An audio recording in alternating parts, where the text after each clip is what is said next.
আপনার আমার প্যারে হাবিব মুহাম্মদ মুস্তাফা সাল্লাল্লাহু আলাইহি ওয়াসাল্লাম হাদিসের মধ্যে বলেন, ও আমার সাহাবায়ে কেরাম, তোমরা শুনে রাখো, তোমরা জানো মদিনা এমন একটা শহর, মদিনা এমন একটা নিরাপদের শহর, আলা আনকাবিল মদিনা মালাইকা, মদিনার প্রবেশ পথের মধ্যে আমার আল্লাহ রাব্বুল আলামিন ফেরেশতা নিযুক্ত করে দিয়েছেন। সুবহানাল্লাহ। মদিনার মধ্যে যে কোনো রাষ্ট্রের, যে কোনো দেশের মানুষ যে প্রবেশ পথ দিয়ে প্রবেশ করে, মদিনা শহরের মধ্যে প্রবেশ করে, মদিনার প্রত্যেকটা প্রবেশ পথের মধ্যে আমার আল্লাহ রাব্বুল আলামিন ফেরেশতা নিযুক্ত করে দিয়েছেন।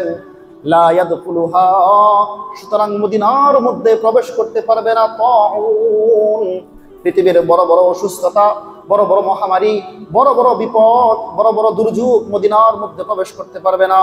ওয়ালাদ দাজ্জাল, এমনকি গোটা পৃথিবীর মধ্যে দাজ্জাল যখন সয়লাভ করে ফেলবে, দাজ্জাল যখন মানুষদেরকে বিভ্রান্ত করে ফেলবে, ফিতনার মধ্যে ফালিয়ে দেবে, আমার আল্লাহ রাব্বুল আলামিন মদিনার চতুর্পার্শ্বে ফেরেশতা নিযুক্ত করে দেবেন, ফলে দাজ্জাল সেই মদিনার মধ্যে প্রবেশ করতে পারবে না। সুবহানাল্লাহ। তো দ্বিতীয় নম্বর আমরা কি পাইলাম?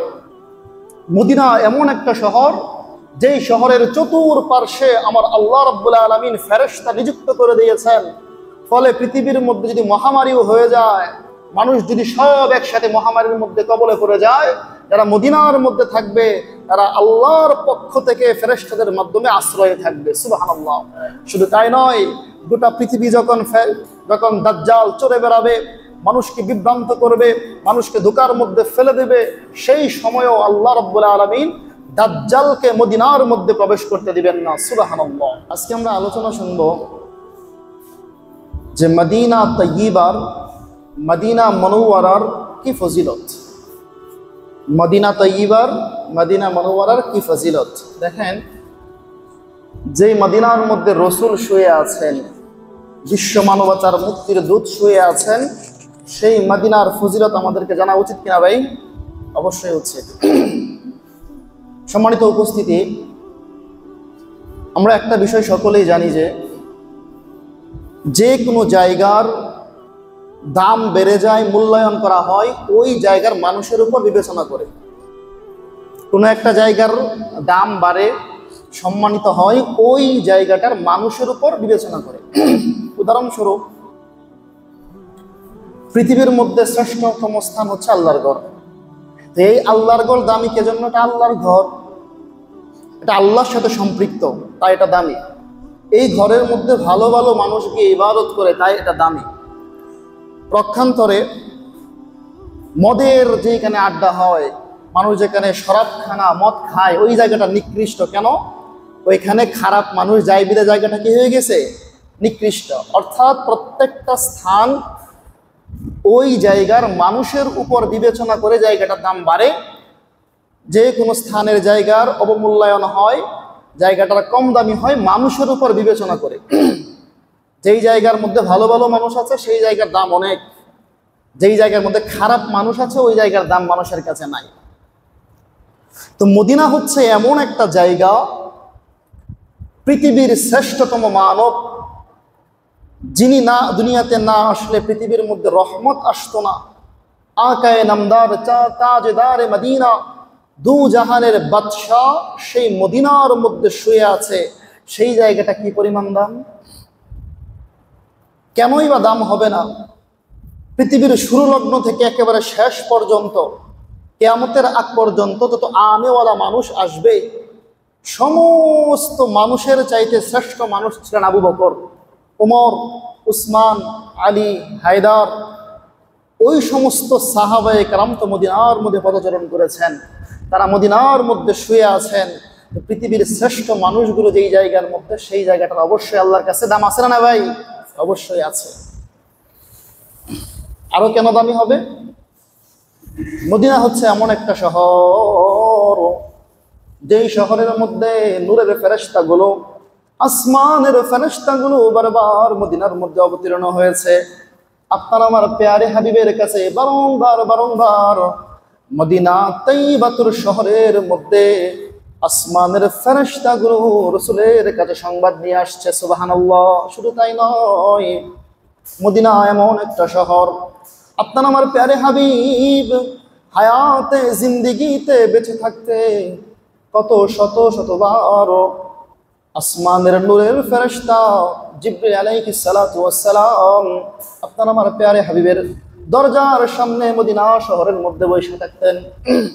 বৈশা বৈশা চিন্তা করতো, আহারে মুহাম্মদ মুস্তাফা সাল্লাল্লাহু আলাইহি ওয়াসাল্লাম কখন জানি ঘর থেকে বের হয়ে যায়, আর আমি জিবরিলের সাথে সাক্ষাৎ হবে। তো আসমানের ফেরেশতা যেই জমিনের মধ্যে রসুলের জন্য অপেক্ষা করে, সেই জায়গাটার দাম আছে না ভাই? অবশ্যই আছে। তাহলে আমরা কি বুঝলাম? পৃথিবীর শ্রেষ্ঠ মানব মুহাম্মদ মুস্তাফা যেই মদিনার মধ্যে অলিতে গলিতে ঘুরেছেন, অলিতে গলিতে ঘুরে ঘুরে মানুষকে দাওয়াত দিয়েছেন, এমনকি জীবনের উল্লেখযোগ্য একটা সময় সেখানে কাটিয়েছেন, দাওয়াতি কাজ করেছেন, এমনকি কিয়ামতের আগ পর্যন্ত সেই মদিনার জমিনার মধ্যেই শুয়ে আছেন। সুবহানাল্লাহ। আর পৃথিবীর শ্রেষ্ঠ মানুষগুলো আবু বকর, উমর, উসমানের মতো মানুষগুলো কোথায় ছিলেন? সেই মদিনার মধ্যে ছিলেন।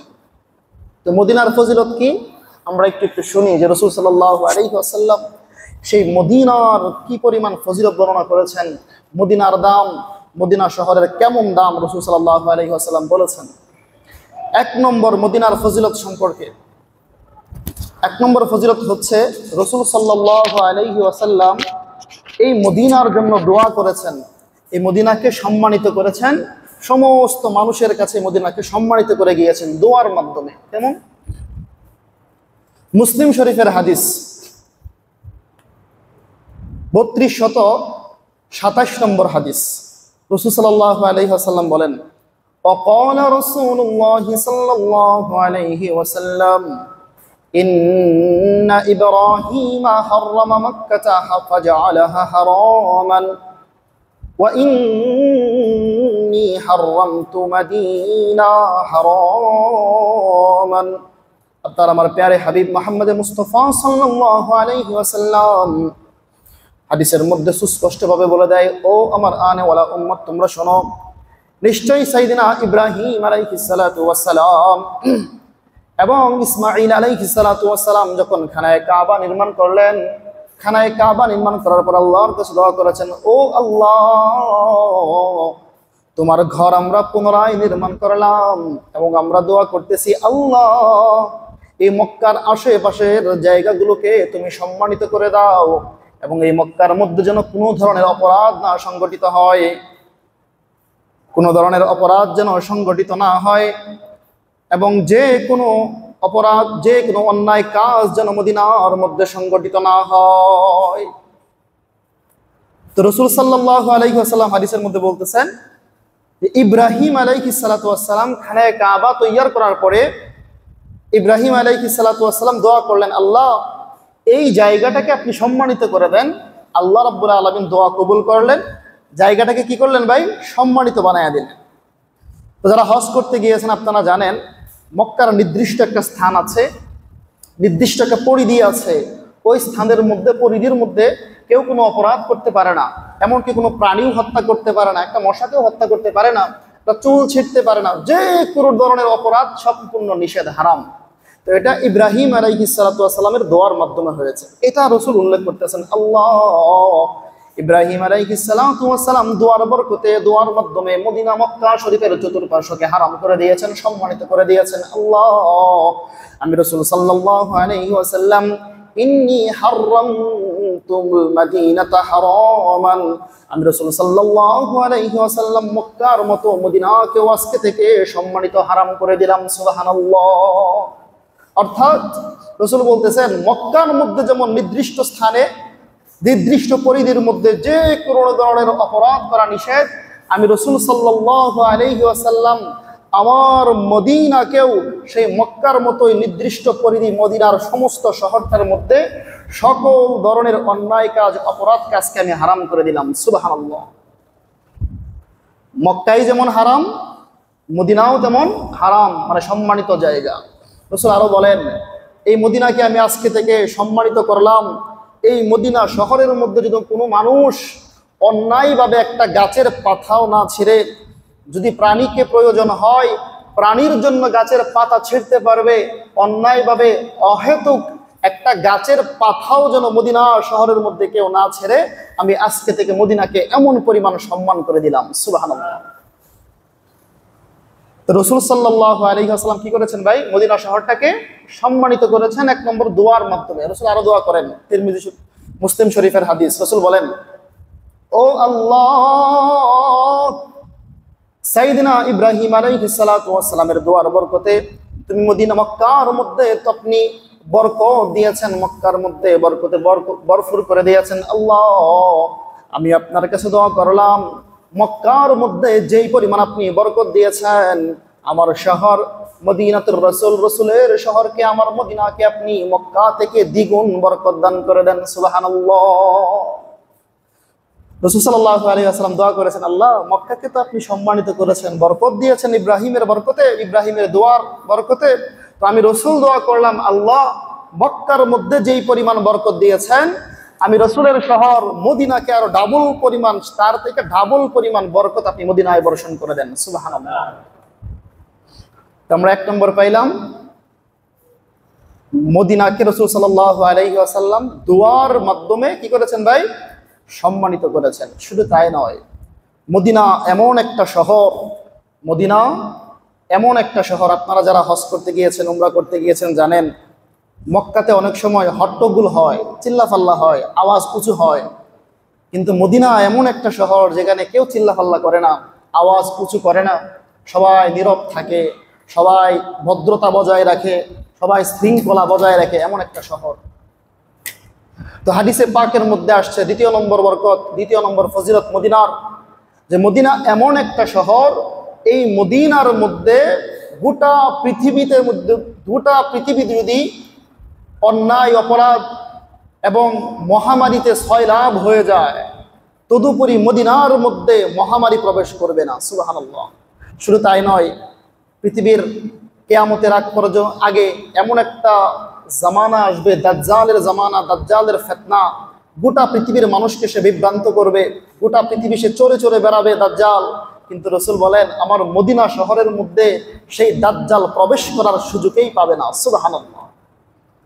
দলিল তিরমিজি শরীফের হাদিস 3242 নম্বর হাদিস। রাসূল বলেন, وقال رسول الله صلى الله عليه وسلم وقال رسول الله صلى الله عليه وسلم على أنقاب المدينة ملائكة لا يدخلها الطاعون والدجال।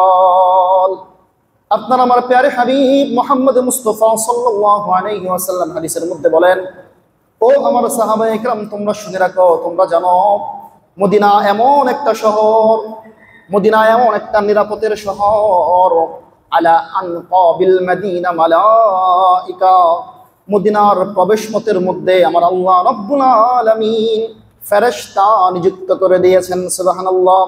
মদিনার মধ্যে যে কোনো রাষ্ট্রের, যে কোনো দেশের মানুষ যে প্রবেশপথ দিয়ে প্রবেশ করে, মদিনা শহরের মধ্যে প্রবেশ করে, মদিনার প্রত্যেকটা প্রবেশ পথের মধ্যে আমার আল্লাহ রাব্বুল আলামিন ফেরেশতা নিযুক্ত করে দিয়েছেন। লা ইয়াদখুলুহা, সুতরাং মদিনার মধ্যে প্রবেশ করতে পারবে না তাউন, পৃথিবীর বড় বড় অসুস্থতা, বড় বড় মহামারী, বড় বড় বিপদ, বড় বড় দুর্যোগ মদিনার মধ্যে প্রবেশ করতে পারবে না। ওয়ালাদ দাজ্জাল, এমনকি গোটা পৃথিবীর মধ্যে দাজ্জাল যখন সয়লাভ করে ফেলবে, দাজ্জাল যখন মানুষদেরকে বিভ্রান্ত করে ফেলবে, ফিতনার মধ্যে ফালিয়ে দেবে, আমার আল্লাহ রাব্বুল আলামিন মদিনার চতুর্পার্শ্বে ফেরেশতা নিযুক্ত করে দেবেন, ফলে দাজ্জাল সেই মদিনার মধ্যে প্রবেশ করতে পারবে না। সুবহানাল্লাহ। তো দ্বিতীয় নম্বর আমরা কি পাইলাম? মদিনা এমন একটা শহর, যেই শহরের চতুর্পার্শ্বে আমার আল্লাহ রাব্বুল আলামিন ফেরেশতা নিযুক্ত করে দিয়েছেন, ফলে পৃথিবীর মধ্যে যদি মহামারীও হয়ে যায়, মানুষ যদি সব একসাথে মহামারীর মধ্যে কবলে পড়ে যায়, যারা মদিনার মধ্যে থাকবে তারা আল্লাহর পক্ষ থেকে ফেরেশতাদের মাধ্যমে আশ্রয়ে থাকবে। সুবহানাল্লাহ। শুধু তাই নয়, গোটা পৃথিবী যখন দাজ্জাল চড়ে বেড়াবে, মানুষকে বিভ্রান্ত করবে, মানুষকে ধোঁকার মধ্যে ফেলে দেবে, সেই সময়ও আল্লাহ রাব্বুল আলামিন দাজ্জালকে মদিনার মধ্যে প্রবেশ করতে দিবেন না। সুবহানাল্লাহ। 3 নম্বর ফজিলত, রাসূল সাল্লাল্লাহু আলাইহি ওয়াসাল্লাম মদিনাকে খুব ভালোবাসতেন। রাসূল সাল্লাল্লাহু আলাইহি ওয়াসাল্লাম যদি মদিনার বাইরে কখনো যাইতেন, রাসূল সাল্লাল্লাহু আলাইহি ওয়াসাল্লাম যদি মদিনার বাইরে কখনো যাইতেন, তাহলে সাথে সাথেই দ্রুত সময়ের মধ্যে কাজ সেরে প্রয়োজন সেরে মদিনার মধ্যে আবার ফিরে আসতেন।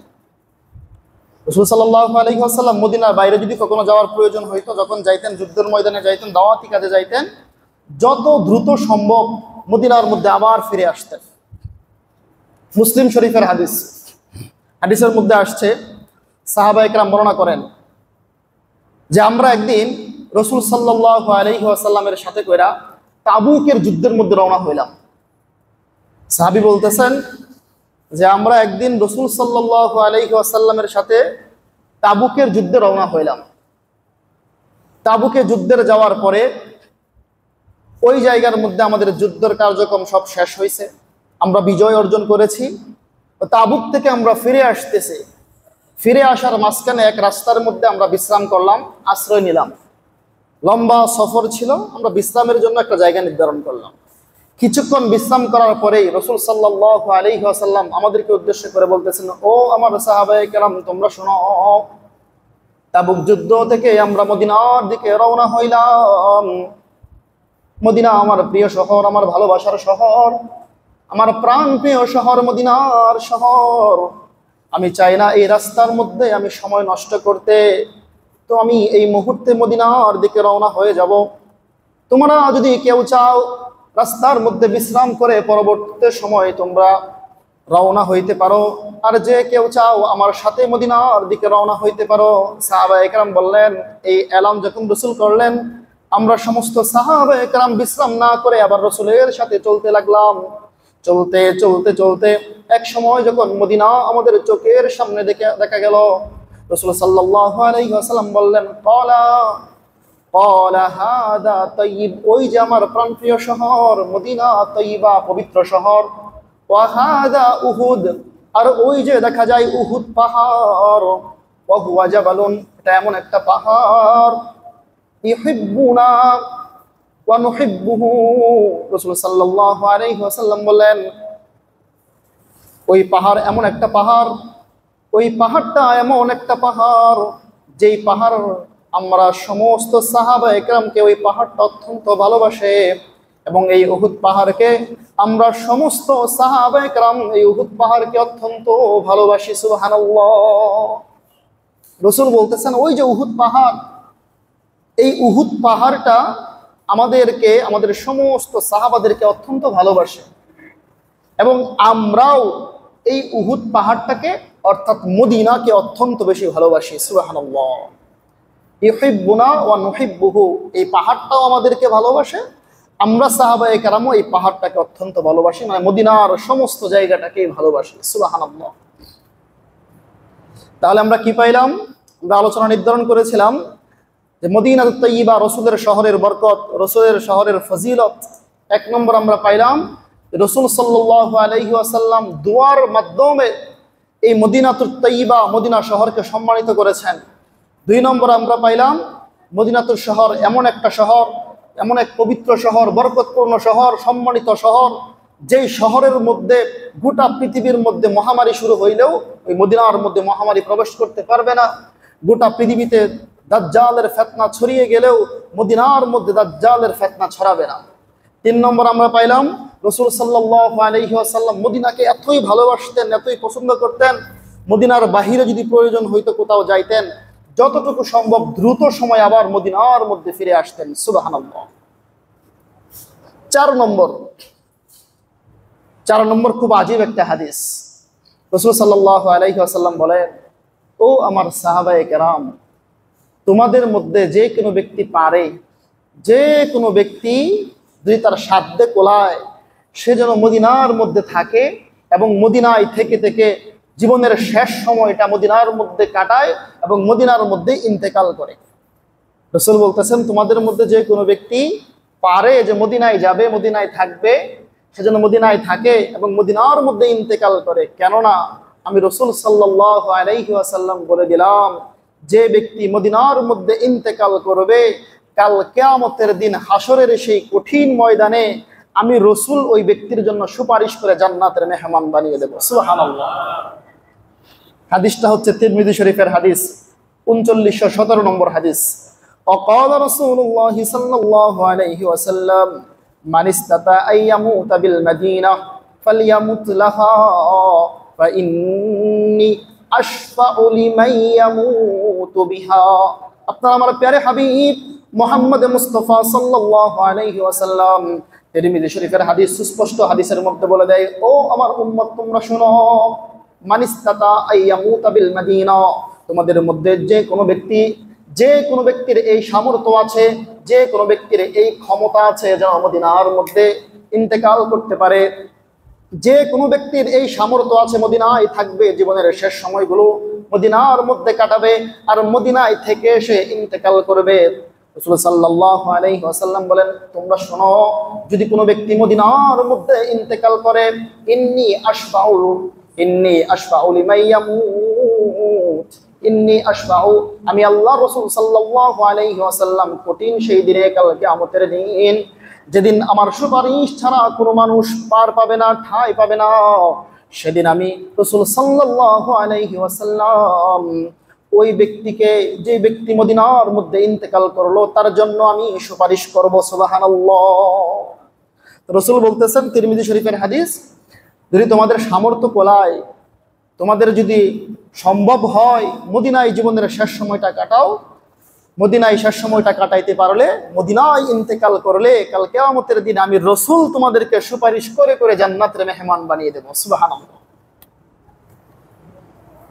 5 নম্বর ফজিলত, মদিনা শরীফের 5 নম্বর ফজিলত হচ্ছে, রাসূল সাল্লাল্লাহু আলাইহি ওয়াসাল্লাম বলেন, কিয়ামতের আগ মুহূর্তটা এমন হবে যে গোটা পৃথিবীর মধ্যে মানুষগুলো ইসলাম থেকে দূরে সরে যাবে, সবাই ঈমান হারিয়ে ফেলবে, ঈমান থেকে অনেক দূরে সরে যাবে। তো ঈমান থেকে দূরে সরে যাওয়ার পরে মদিনার মানুষগুলা ঈমান ছাড়বে না, গোটা পৃথিবী থেকে ইসলাম সংকীর্ণ হতে হতে, ছোট হতে হতে হতে হতে হতে একেবারে মদিনার মধ্যে গিয়ে ইসলাম একত্রিত হবে। সুবহানাল্লাহ। কেমন? রাসূল বলেন, এই ইসলাম মদিনা থেকে গোটা পৃথিবীর মধ্যে ছড়িয়েছে, কিয়ামতের আগ পর্যন্ত, কিয়ামতের আগে এমন একটা সময় আসবে, গোটা পৃথিবী থেকে ইসলাম বিদায় হতে হতে হতে হতে আবার সে আমার মদিনা শহরের মধ্যে ইসলাম এসে একত্রিত হবে। রাসূল উদাহরণ দিয়ে বলেন, সাপ যেমন গর্ত থেকে বের হয়ে চতুর্দিক দিয়ে ঘোরাফেরা করে আদারের জন্য, বিভিন্ন জিনিসের জন্য ঘুরতে থাকে, একটা সময়, নির্দিষ্ট সময় যখন সময় হয়ে যায় আশ্রয় নেওয়ার জন্য, সেই গর্তের মধ্যে আবার ফিরে আসে। রাসূল বলেন, আমার ইসলামটাও এমন হবে, ইসলাম মদিনা থেকে বের হয়েছে, গোটা পৃথিবীর মধ্যে সয়লাভ করবে, গোটা পৃথিবীর মধ্যে ইসলাম বিজয় অর্জন করবে, কিন্তু কিয়ামতের আগ পর্যন্ত এমন একটা সময় আসবে, সাপ যেমন ঘোরাফেরা করে আবার নিজের গর্তের মধ্যে ঢুকে যায়, আমার ইসলামটাও ঠিক তদ্রূপভাবে গোটা পৃথিবী সফর করতে করতে করতে করতে এক সময় মদিনার মধ্যে আবার ফিরে আসবে। মানে মদিনার ইসলাম মদিনার মধ্যেই থাকবে, অর্থাৎ কিয়ামতের আগ পর্যন্ত মদিনা থেকে ইসলাম বিতাড়িত হবে না, মদিনা থেকে ইসলাম কখনো চলে যাবে না। সুবহানাল্লাহ। 5টা ফজিলত বললাম মদিনা শরীফের। এবার আসি মদিনা শরীফের মধ্যে উল্লেখযোগ্য জায়গা, আমাদের রাসূলের রওজা এবং রাসূল সাল্লাল্লাহু আলাইহি ওয়াসাল্লামের মসজিদুল নববী। এই মসজিদে নববীর সংক্ষিপ্ত ইতিহাস আমরা শুনি। এই মসজিদে নববীর ইতিহাস হচ্ছে, রাসূল সাল্লাল্লাহু আলাইহি ওয়াসাল্লাম যখন মক্কা থেকে মদিনায় হিজরত করে আসতেছেন, মদিনার কিছু মানুষ আগে থেকে মুসলমান হয়েছিল। রাসূল সাল্লাল্লাহু আলাইহি ওয়াসাল্লাম 1 বছর আগেই, হিজরতের 1 বছর আগেই মক্কা থেকে মদিনায় কিছু সাহাবী পাঠিয়েছিলেন। তারা দাওয়াত দিতে দিতে দিতে দিতে কিছু মানুষকে মুসলমান বানিয়েছিলেন এবং একটা সুন্দর পরিবেশ তৈরি করেছিলেন ইসলামের জন্য, দাওয়াতের জন্য। তো রাসূল সাল্লাল্লাহু আলাইহি ওয়াসাল্লাম মদিনায় আসার পূর্বেই মদিনার মধ্যে ইসলাম আসছে, সাহাবা একরাম দাওয়াতের কাজ করেছে। রাসূল সাল্লাল্লাহু আলাইহি ওয়াসাল্লাম যখন মক্কা থেকে রওনা করলেন হিজরতের জন্য, মদিনার মানুষ শুনতে পাইল যে রাসূল আমাদের কাছে রওনা হয়েছেন, আমাদের মদিনা শহরের মধ্যে আসতেছে। তারা আগে থেকে জানতো, আহারে রাসূল হচ্ছে এমন একজন মানব যিনি কোনোদিন মিথ্যে কথা বলে নাই, কোনোদিন মানুষকে কষ্ট দেয় নাই, কোনোদিন অন্যায় কাজ করে নাই, কোনোদিন কোনো মানুষকে কটু কথা বলে নাই, এমন একজন মহামানব আমাদের মদিনার দিকে রওনা হয়ে গিয়েছে। এই সংবাদ যখন মদিনাবাসী পাইল, মদিনাবাসীর মানুষ আনন্দে আত্মহারা হয়ে অপেক্ষা করতে লাগলো। তারা মদিনা থেকে বের হয়ে নির্দিষ্ট একটা জায়গা ছিল, উপত্যকা, অনেক উঁচু একটা টিলা জায়গা। ওই টিলা জায়গাটার মধ্যে ফজরের পর থেকে সেই মরুভূমির প্রান্তরের দিকে তাকিয়ে থাকতো, আহা আমাদের রসুল মক্কা থেকে মদিনায় কবে আসবে, কখন আসবে, এই অপেক্ষা করতে থাকতো। লম্বা সময় চলে যায়, প্রতিদিন অপেক্ষা করতে থাকে মদিনা থেকে বের হয়ে। তো যখন দুপুর হয়ে যাইতো, গরমের তীব্রতার কারণে মানুষ আর অপেক্ষা করতে পারতো না, ঘরের মধ্যে চলে আসতো। তো এইভাবে একদিন যাইতেছে, কয়েকদিন যাওয়ার পরে কুবা নামক স্থানের মধ্যে লম্বা একটা উঁচু একটা উপত্যকা, উঁচু একটা টিলা, ওই টিলার উপরে মানুষ দাঁড়ায় দাঁড়ায় দেখতো। তো একদিন মানুষগুলো দাঁড়ায় দাঁড়ায় দেখার পরে রৌদ্রের কারণে আইসা করছে। একজন ইহুদি ব্যক্তি ওই টিলার উপরে ওইটা দাঁড়ায় দেখলো যে মুহাম্মদ মুস্তাফা সাল্লাল্লাহু আলাইহি ওয়াসাল্লাম তিনার সাথীদেরকে নিয়ে আসতেছে। ওই ইহুদি ব্যক্তি মুসলমানদেরকে উদ্দেশ্য করে বলল, ও মুসলমানের দল, যেই মহামানবের জন্য তোমরা এতদিন অপেক্ষা করতেছ, মক্কার মুহাম্মদ, ওই যে দেখা যায় আরবের দুলাগুলো আসমানের দিকে উড়িয়ে উড়িয়ে সাদা চাদর পরিহিত অবস্থায় তোমাদের মদিনা শহরের মধ্যে প্রবেশ করতেছে। এই এলানটা একজন ইহুদি করলো। মদিনার মানুষগুলো যারা মদিনা শহর ছেড়ে সামনে অগ্রসর হয়ে অপেক্ষা করত, সকলে মিলে সুসজ্জিত হয়ে রসুল সাল্লাল্লাহু আলাইহি ওয়াসাল্লাম অভ্যর্থনা দেওয়ার জন্য দাঁড়িয়ে গেল। রসুল সাল্লাল্লাহু আলাইহি ওয়াসাল্লাম কুবা নামক শহরে ঢুকলেন, কুবা প্রান্তরে ঢুকলেন। ওই কুবা প্রান্তরে 4 দিন, মতান্তরে 10 দিন, মতান্তরে 24 দিন অবস্থান করলেন। অবস্থান করার পরে ওই কুবা নামক স্থানে একটা মসজিদ নির্মাণ করলেন, যে মসজিদের নাম হচ্ছে মসজিদুল কুবা। আপনারা যারা হজ এবং উমরা করতে গিয়েছেন, ওই মসজিদে গিয়েছেন, মসজিদুল কুবা। এই মসজিদুল কুবা হচ্ছে রসুল সাল্লাল্লাহু আলাইহি ওয়াসাল্লামের কাছে নবুয়ত প্রাপ্তির পরে সর্বপ্রথম মসজিদ, অর্থাৎ রসুলের হাতে সর্বপ্রথম মসজিদ হচ্ছে মসজিদুল কুবা। এই মসজিদুল কুবা তিনি নির্মাণ করলেন। 4 দিন, 10 দিন অথবা মতান্তরে 24 দিন সেখানে ছিলেন। 24 দিন, 10 দিন, 4 দিন থাকার পরে রসুল সাল্লাল্লাহু আলাইহি ওয়াসাল্লাম মদিনার দিকে রওনা হয়েছেন। মদিনার দিকে যখন রওনা হয়েছেন, রওনা হওয়ার পরে মদিনার সমস্ত মানুষ রসুলকে অভ্যর্থনা দেওয়ার জন্য সুসজ্জিত করেছেন, এলাকাকে, ওই শহরকে সাজিয়েছেন। এবং রসুল সাল্লাল্লাহু আলাইহি ওয়াসাল্লাম এবং আবু বকর রাদিয়াল্লাহু তাআলা আনহু যখন মক্কার মধ্যে প্রবেশ করতেছেন, ছোট্ট ছোট্ট কন্যা সন্তানগুলো গান গাইতেছিল, অভ্যর্থনা দিতেছিল আর বলতেছিল, তালাআল বাদরু আলাইনা মিন সানিয়াতিল ফিদা وجب الشكر علينا ما دعا لله ذا طلع البدر علينا من ثنيات الوداع وجب الشكر علينا ما دعا لله ذا। এইভাবে গান গাইতেছিল ছোট ছোট বাচ্চারা, রসুল সাল্লাল্লাহু আলাইহি ওয়াসাল্লামকে দেখে দেখে অভ্যর্থনা দিতেছিল আর বলতেছিল, তোলা আল বদরু আলাইনা, আজকে আমাদের মদিনা শহরের মধ্যে আসমানের চাঁদ যেন অবতীর্ণ হয়ে গিয়েছে। সুবহানাল্লাহ। মিন সানিয়াতিল বিদা, সানিয়াতিল বিদা একটা স্থানের নাম। ওই স্থান থেকে রসুল সাল্লাল্লাহু আলাইহি ওয়াসাল্লাম মদিনা শহরে প্রবেশ করতেছিলেন।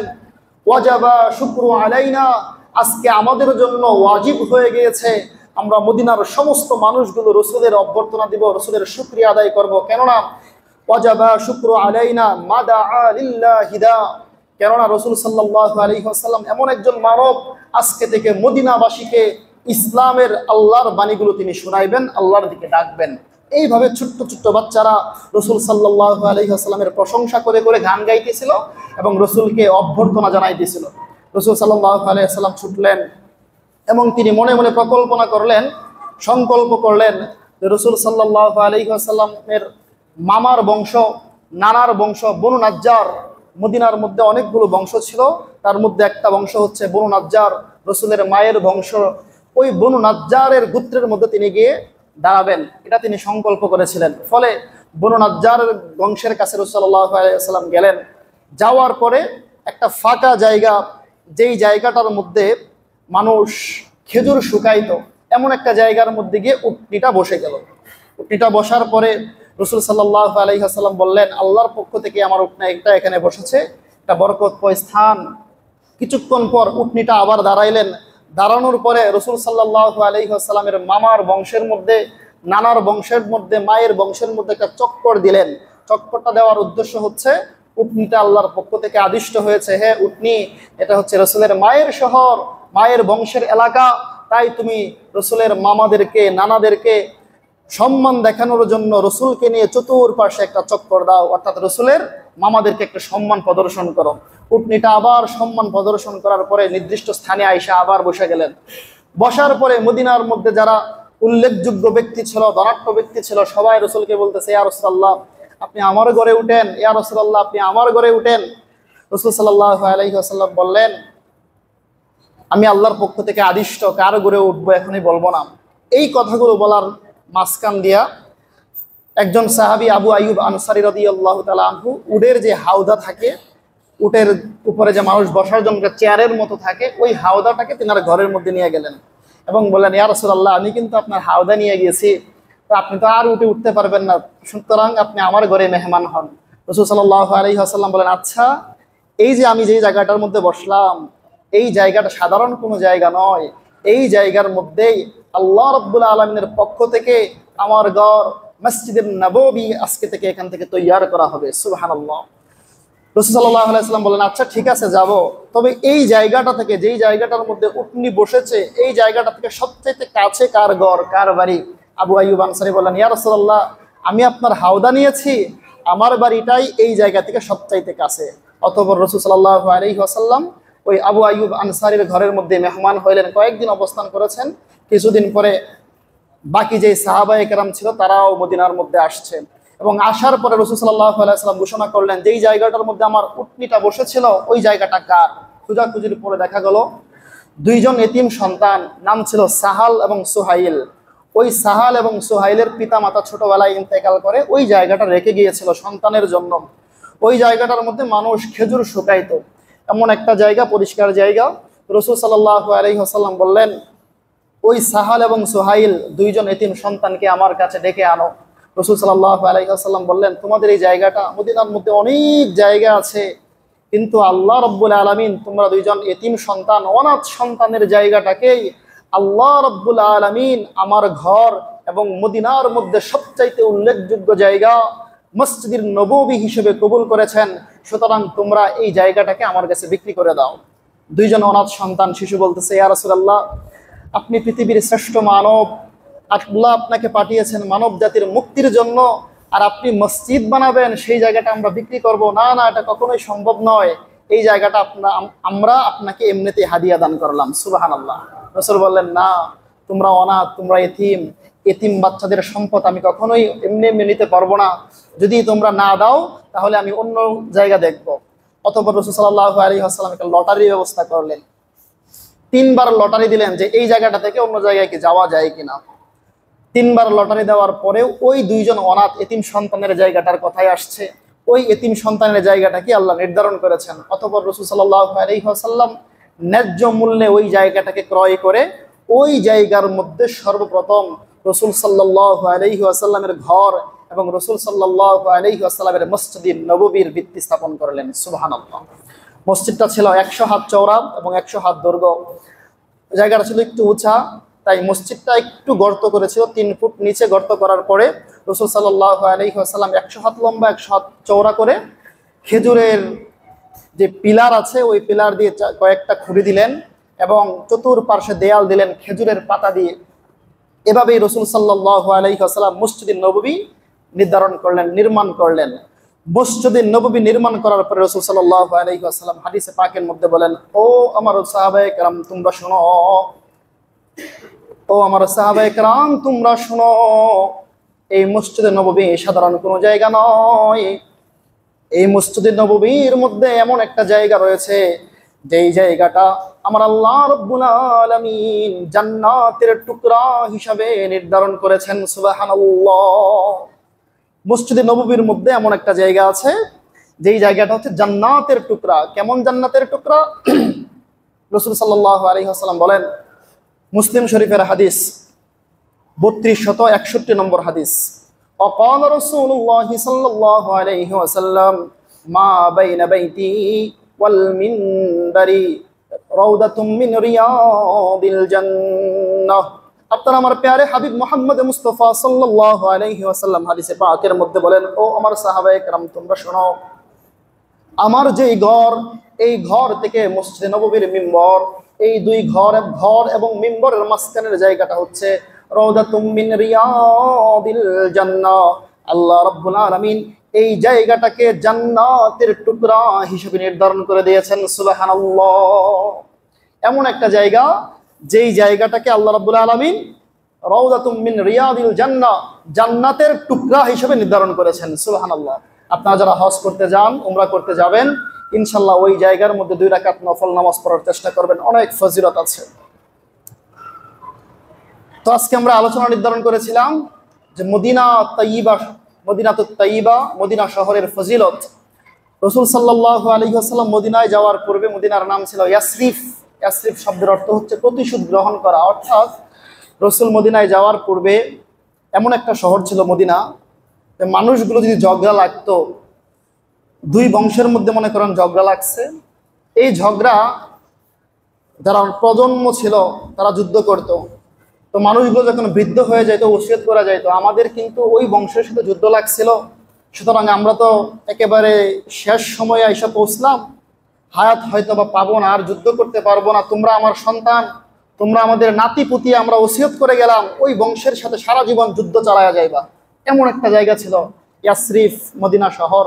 রাসূল সাল্লাল্লাহু আলাইহি ওয়াসাল্লাম যখন মক্কায় গেলেন, যাওয়ার পরে শুনলেন এটা ইয়াসরিফ নামক শহর। রাসূল সাল্লাল্লাহু আলাইহি ওয়াসাল্লাম বললেন, আমি তো দুনিয়ার বুকে আসছি শান্তি প্রতিষ্ঠা করার জন্য, মানুষের হক আদায় করার জন্য, ইনসাফ প্রতিষ্ঠা করার জন্য। আমি যেই জায়গার মধ্যে থাকবো সেই জায়গা তো ইয়াসরিফ, প্রতিশোধের জায়গা কখনোই হতে পারে না। এই জায়গার নাম হবে আজকে থেকে মদিনাতুত তাইয়্যিবা, মদিনা শহর, পবিত্র মদিনা শহর। সুবহানাল্লাহ, পবিত্র নগরী। এইভাবে রাসূল সাল্লাল্লাহু আলাইহি ওয়াসাল্লাম নাম পরিবর্তন করলেন। নাম পরিবর্তন করার পরে রাসূল সাল্লাল্লাহু আলাইহি ওয়াসাল্লাম দোয়ার মাধ্যমে এই জায়গাটাকে সম্মানিত করলেন, এবং বিভিন্ন হাদিসের মধ্যে আমরা আজকে জানতে পারলাম যে মদিনা শহর এমন একটা শহর, রাসূল দোয়ার মাধ্যমে এই জায়গাটাকে সম্মানিত করেছেন। রাসূল সাল্লাল্লাহু আলাইহি ওয়াসাল্লাম আরো বলেছেন, এই মদিনা শহর এমন একটা শহর, যদি কোনো ব্যক্তি এই মদিনার মধ্যে ইন্তেকাল করে, রাসূল সাল্লাল্লাহু আলাইহি ওয়াসাল্লাম ওই ব্যক্তির জন্য সুপারিশ করবেন। সুবহানাল্লাহ। শুধু তাই নয়, মদিনা এমন এক শহর, গোটা পৃথিবীর মধ্যে যখন দাজ্জাল মানুষদেরকে ফিতনার মধ্যে ফালায়া দিবে, দাজ্জাল মানুষদেরকে বিভ্রান্ত করে ফেলবে, আল্লাহ রাব্বুল আলামিন এই মদিনার চতুর্পার্শ্বে ফেরেশতা নিযুক্ত করে দেবেন। ফলে মদিনার মধ্যে দাজ্জালের ফিতনা কখনোই ঢুকতে পারবে না। সুবহানাল্লাহ। শুধু তাই নয়, গোটা পৃথিবীর মধ্যে যদি মহামারী সয়লাব হয়ে যায়, তদুপরি মক্কা মদিনার মধ্যে সেই মহামারী প্রবেশ করতে পারবে না। রাসূল সাল্লাল্লাহু আলাইহি ওয়াসাল্লাম আরো বলেন যে মদিনা এমন এক শহর, যদি মদিনার মধ্যে তোমরা ইন্তেকাল করো, আমি রাসূল সুপারিশ করব কাল কিয়ামতের দিন তোমরা জান্নাতি হওয়ার জন্য। মদিনা এমন এক শহর, যেই শহরের মধ্যে রয়েছে মসজিদে নববী, আর সেই মসজিদে নববীর মধ্যে রয়েছে এক টুকরো জান্নাত। আর মদিনা এমন এক শহর, পৃথিবীর সর্বশ্রেষ্ঠ মানব মুহাম্মদ মুস্তাফা সাল্লাল্লাহু আলাইহি ওয়াসাল্লাম সেই মদিনার মধ্যেই শুয়ে আছেন। আল্লাহ রাব্বুল আলামিন আমাদের অন্তরে মদিনার মহব্বত দিয়ে ভরপুর করে দেখ, এবং বারংবার মদিনার তাইয়্যিবার মুসাফির হওয়ার তৌফিক দান করুন। সকলে বলে আমিন। ওয়া আখির দাওয়ানা আনিল হামদুলিল্লাহি রাব্বিল আলামিন। যারা সুন্নাত করে নাই, সুন্নাত করে নেই।